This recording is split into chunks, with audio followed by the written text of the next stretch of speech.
The world had shrunk to the taste of dust and the smell of black powder. 1886, the Wyoming Territory was a raw, open wound on the map of the West, a place where the relentless wind seemed determined to scour away not just the topsoil, but the very distinction between progress and destruction.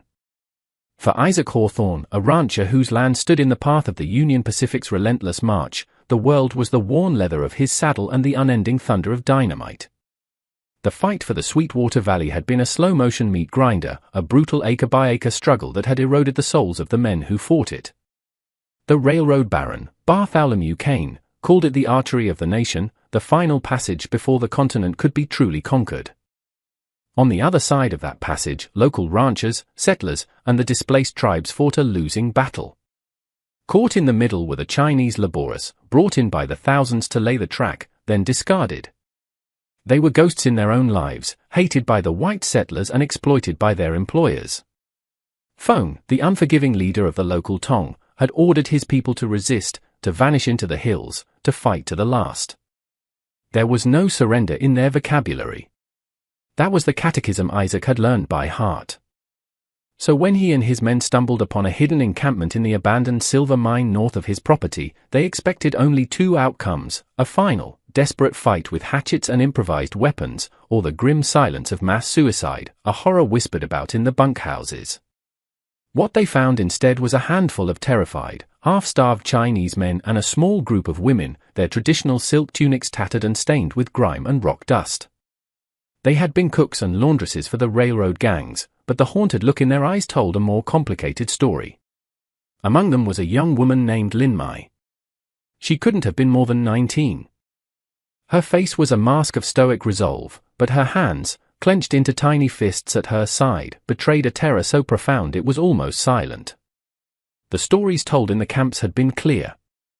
The American ranchers were white devils, brutal men who would inflict unspeakable horrors upon captured women before leaving their bodies for the coyotes. Mai had recited the oaths with her companions, death before dishonor, yet when the moment came, when the towering, dust-covered foreigners stormed their sanctuary, rifles held at the ready, the final sharp release of death did not materialize. Instead, there was shouting in a harsh, guttural language, the glint of steel barrels, and then a strange, almost baffling order.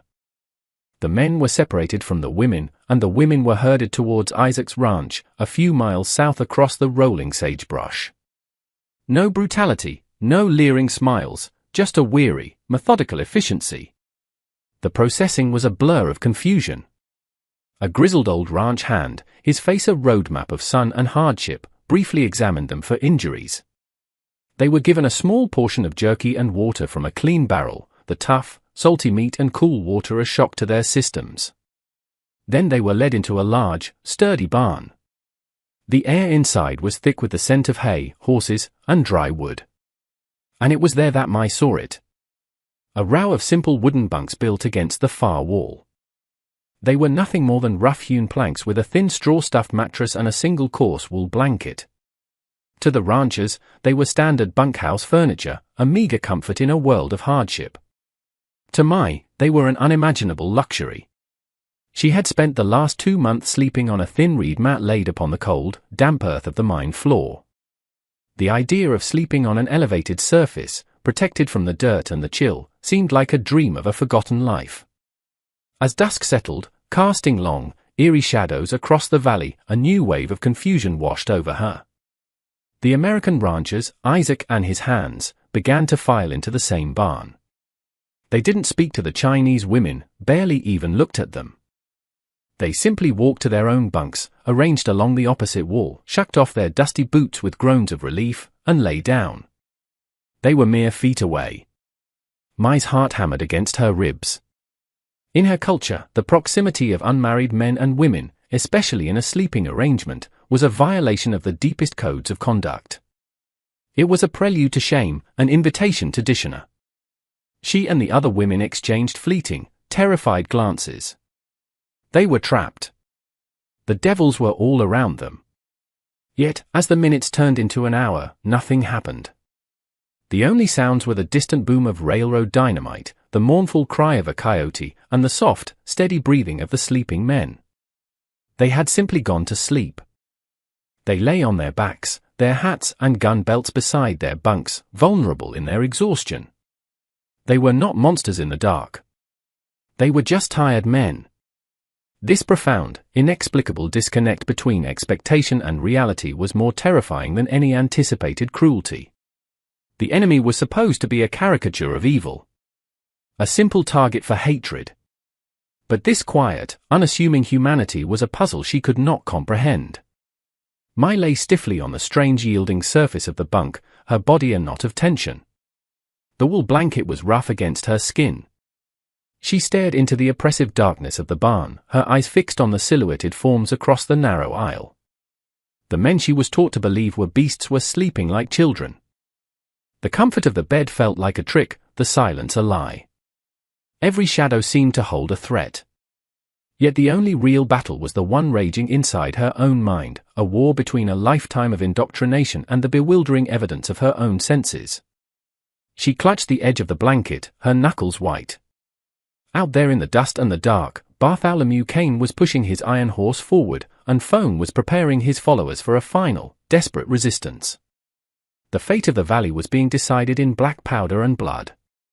But for Mai, the entire world had contracted to the space of this barn, to the few feet of air that separated her from the sleeping enemy.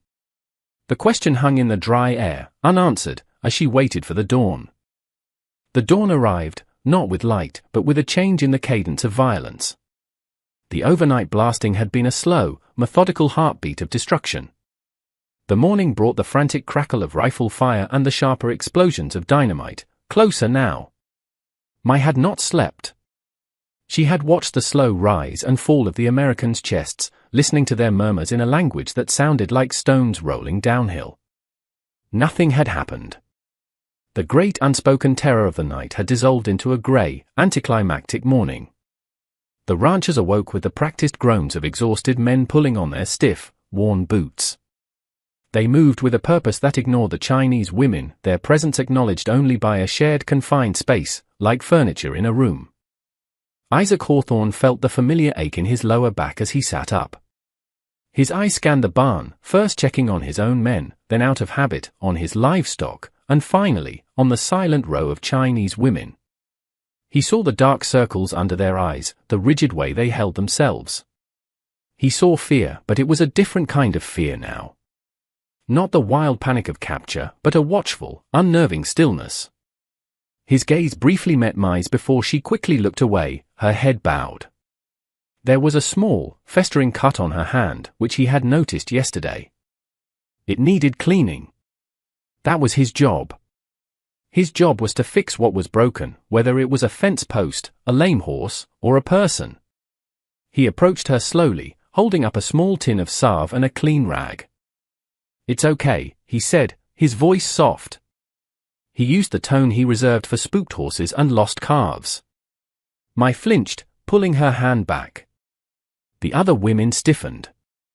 Isaac stopped, holding his hands out, palms open to show he held no weapon. He pointed to her cut, then to his tin of salve, a simple pantomime of help. After a long, tense moment, she hesitantly extended her hand. His touch was professional and surprisingly gentle. He cleaned the wound with a water-dampened cloth, the sting of the antiseptic salve making her gasp. He worked in silence, his movements economical and sure. When he was done, he wrapped a clean strip of cloth around her palm. He offered a small, tired smile that didn't quite reach his eyes, then retreated to his side of the barn. Mai stared at the white bandage. It was a stark, clean mark against her dirt-stained skin. The act was so simple, so devoid of malice, that it was utterly bewildering. The stories had no framework for this. Devils did not tend to the wounds of their victims. "Don't get too friendly with them, Isaac," a voice grumbled beside him. It was Gus, a wiry, older ranch hand whose face was a permanent mask of suspicion. "My brother was killed by Tong Hatchet men building the pass at Donna. They don't deserve our bandages." "She's a girl, Gus." "And that cut could go bad," Isaac replied, not looking up from packing away the salve. "She's one of them," Gus shot back in a low voice. "I see the way she watches everything. Her eyes ain't scared. They're counting. Counting men." Counting rifles.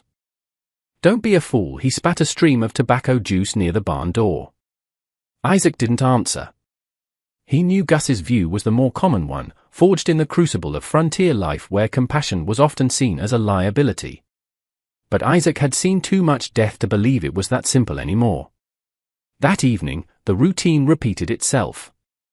The weary ranchers returned, filling the barn with their heavy presence. This time, Mai watched Isaac. She saw him meticulously clean his rifle, his movements patient and deliberate. She saw him sit on the edge of his bunk and pull a worn leather wallet from his vest pocket. He opened it and stared for a long time at a small, creased photograph inside. A flicker of an unfamiliar emotion crossed his face, a deep, painful longing that was so intensely personal, it felt like a secret she had stumbled upon. It was an expression she understood perfectly. It was the same look she'd seen on the faces of young Chinese men before they were sent to their deaths on a dangerous blasting crew. It was the look of a man who desperately wanted to be somewhere else, with someone else. The bunk was still an alien comfort. The proximity of the men was still a source of deep unease. But the questions in her mind were shifting. The broad, monolithic fear of the White Devil was beginning to fracture, replaced by 1,000 smaller, more complex questions about this one man. He was not a monster. He was a rancher who bandaged his enemy's hand and carried a picture of a loved one in his pocket. The logic of the conflict, as she had been taught it, was simple: resist or die. But nothing about this barn was simple. Gus's open hostility was, in its own way, more comforting than Isaac's quiet decency. You knew how to react to hatred. How were you supposed to react to kindness from your sworn enemy? As Isaac tucked the photograph away and lay down to sleep, Mai felt a new and even more unsettling thought take root in her mind. Perhaps the most dangerous thing in this barn wasn't the American ranchers, but the slow, corrosive drip of doubt that was beginning to wash away everything she had ever believed to be true. Several days bled into one another, each defined by the same tense routine. The distant thunder of Kane's railroad crews was a constant companion, a reminder of the violent world just beyond the barn walls. Inside, a fragile, unspoken truce had formed. Mai and the other women had begun to accept the offered rations, eating slowly, cautiously, as if expecting the food to be poisoned. Mai found herself tracking Isaac's movements. She noted the way he shared a pouch of tobacco with another rancher, the exhaustion in his posture as he repaired a broken harness, the brief unguarded moment he'd close his eyes before heading out on another long ride to check his fences. These were tiny human details, and each one was a chisel chipping away at the monolithic image of the devil. Gus's suspicion, however, had curdled into a palpable hostility. He watched Mai with a hawk's intensity, his hand often resting on the butt of his Colt revolver. "She ain't right, boss," Gus reported one afternoon to Isaac, who was inspecting a section of fence Kane's men had torn down. "Always watching, never speaks. It's unnatural. Back on the rail lines, they'd smile at you 1 second and slip a knife in your ribs the next." Isaac, a man bound by his own code of honor, listened with a weary patience. "Keep an eye on her, Gus, but my orders on this ranch are clear. No mistreatment. They're worth more to us alive than dead." Gus tipped his hat, but his eyes, when they met Mai's later, were cold with conviction. He saw a threat, and he was just waiting for it to reveal itself. The reveal, when it came, was not what he expected. It arrived with a scream and a flash of orange fire. Kane's men, in a bold move to drive Isaac off his land for good, launched a direct raid on the ranch house and barn at dusk. It wasn't a battle, it was an extermination. Sticks of dynamite arced through the twilight sky. There was no time to react. The whistle was a split-second premonition followed by a deafening, earth-shattering explosion that blew the main barn doors off their hinges. The world dissolved into a cacophony of splintering wood, the terrified shrieks of horses, and the screams of men. A geyser of dirt and splinters ripped through the side of the barn. Bunks were overturned, supplies scattered. The air, thick moments before with hay and sweat, now tasted of burnt powder and iron. Isaac, who had been organizing supplies, was thrown against a support beam, his head ringing. He scrambled to his feet, his training from years of frontier survival kicking in, a frantic calm descending over him.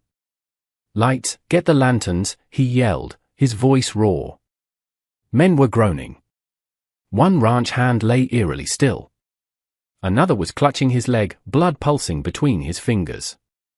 And Ben, the young ranch hand Isaac had been mentoring, was on the ground, a large dark stain rapidly spreading across his chest from a wound high on his shoulder.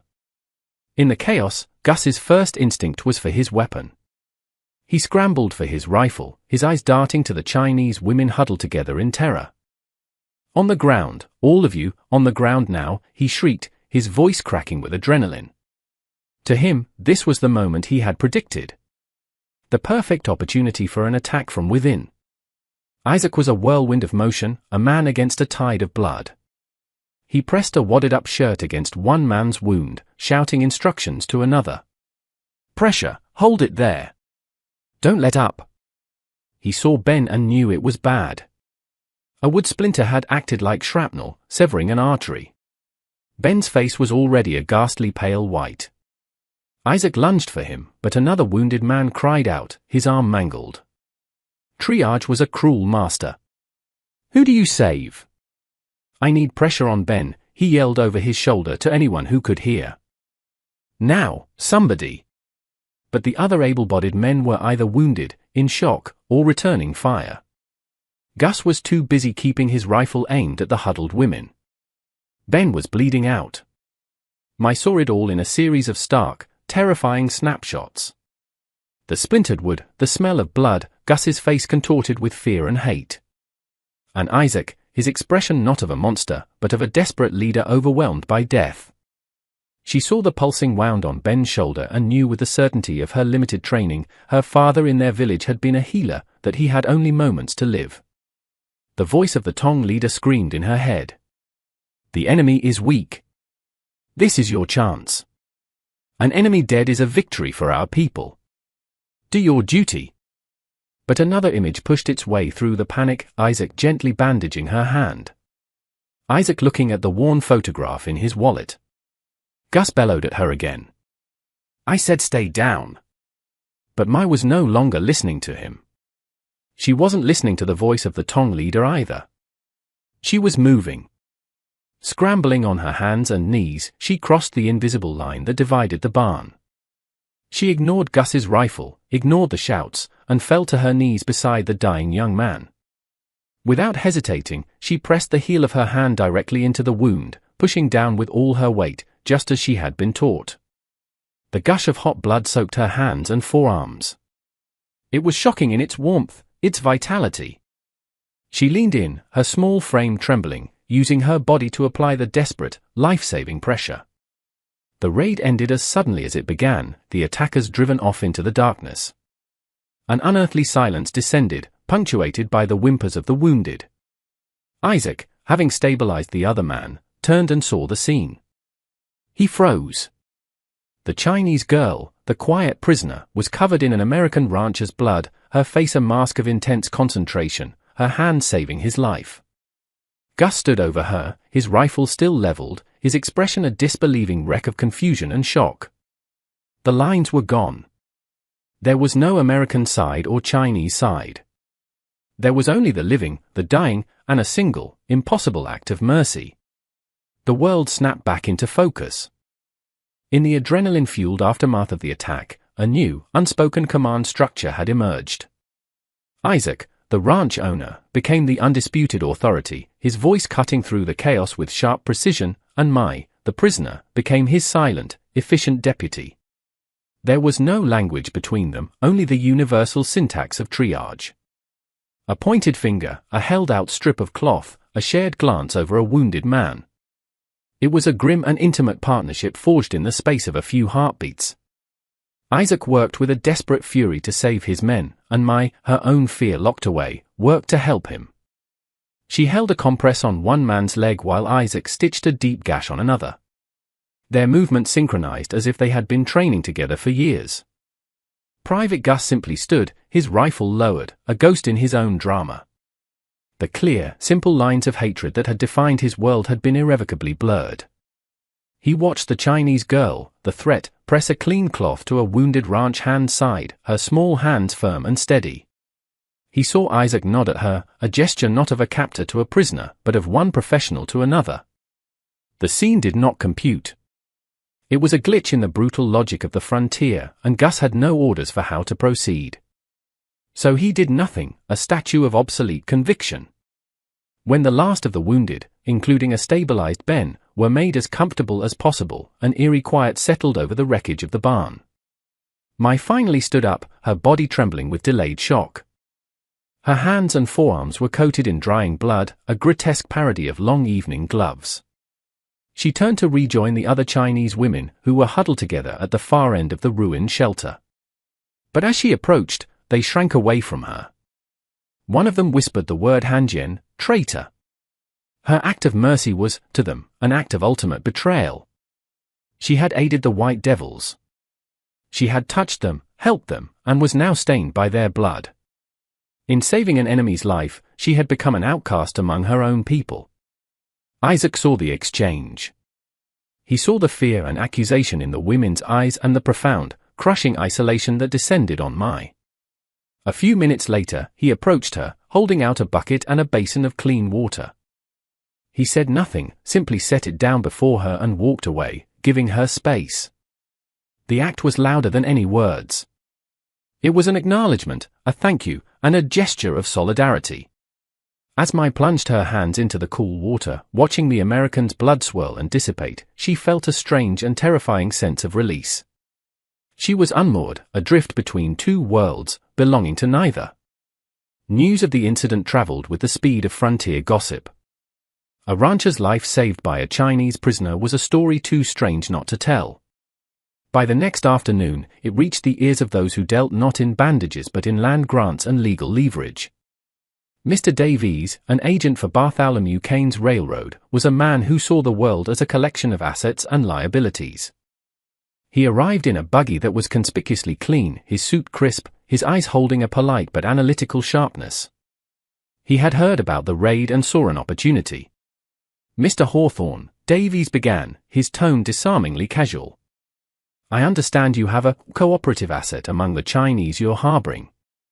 "She's a cook, Mr. Davies." "She just reacted," Isaac said, his posture immediately defensive.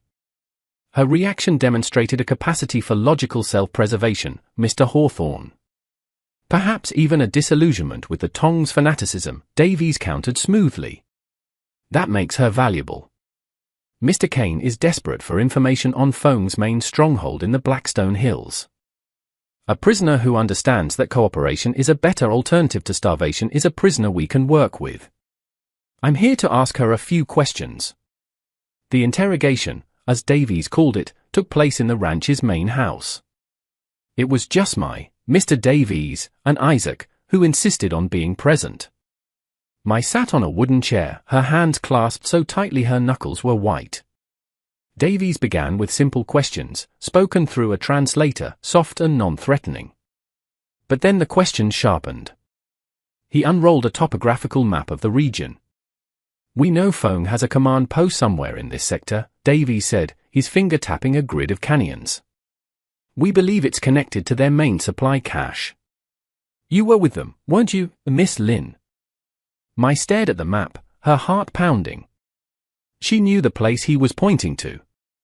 She knew the network of hidden trails that snaked through it, the hidden caves where men she had cooked for were now planning their resistance, prepared to die for their cause. To give them up would be the final, unforgivable act of betrayal. It would be to actively take up arms against her own people. But to refuse, what would this powerful man do to her then? She looked up, her terrified eyes finding Isaac's. He stood by the doorway, his face grim, powerless to stop the proceedings. He had shown her a different kind of humanity, but he was still just one man against the railroad that wanted her secrets.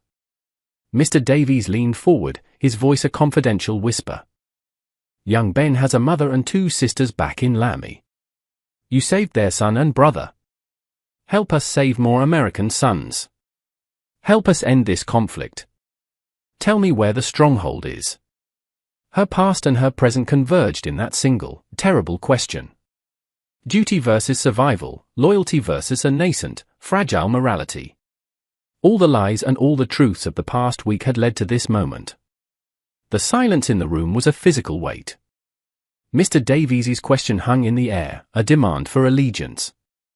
Mai's gaze shifted from Davies's expectant face to Isaac's, whose expression was a tight mask of conflicting duties. He was a rancher protecting his own, but he was also a witness.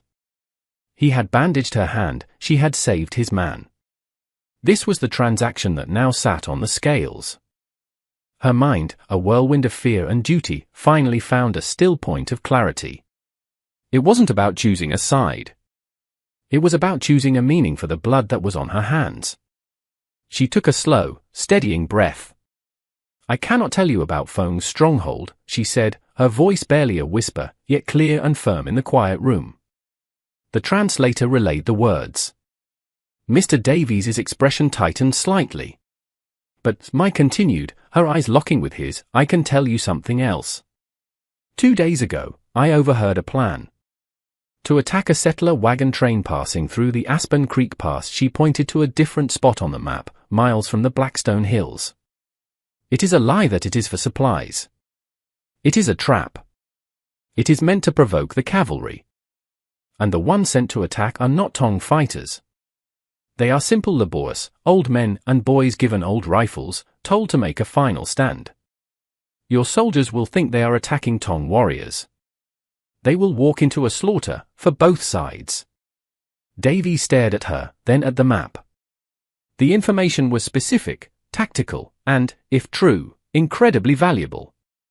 It wasn't the prize he had been hoping for, but preventing a massacre that would bring federal troops swarming into the territory was a significant victory for the railroad's public image.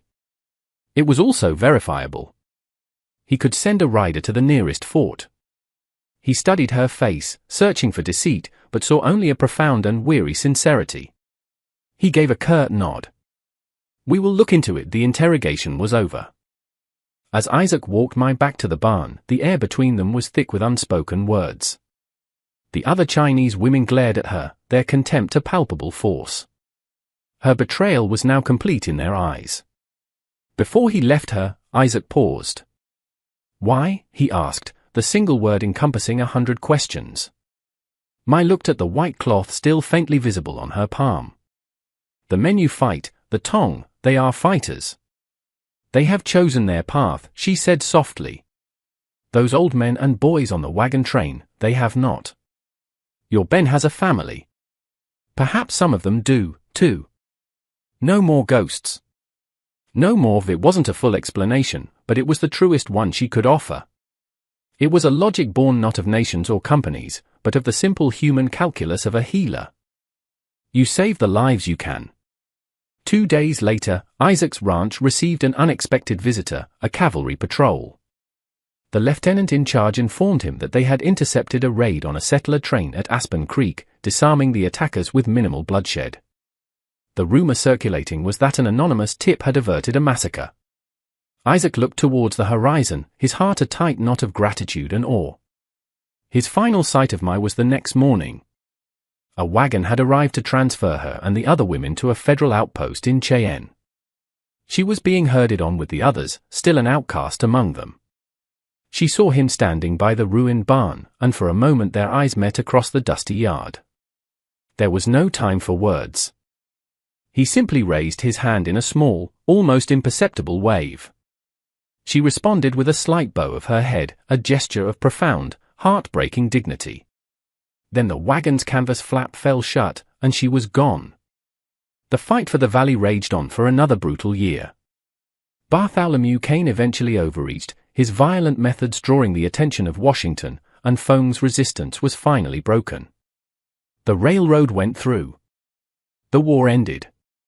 Isaac went on, carrying the ghosts of the men he couldn't save. But in the quiet moments, through all the long years that followed, his mind would return to that barn in the dust. He would remember the impossible choice and the quiet courage of a young woman who, caught between two warring worlds, chose to create a small, defiant piece of her own. She had not saved a cause or won a fight, but she had saved a piece of their shared humanity. And in the deafening silence after the last shot was fired, that small echo was the only victory that truly mattered.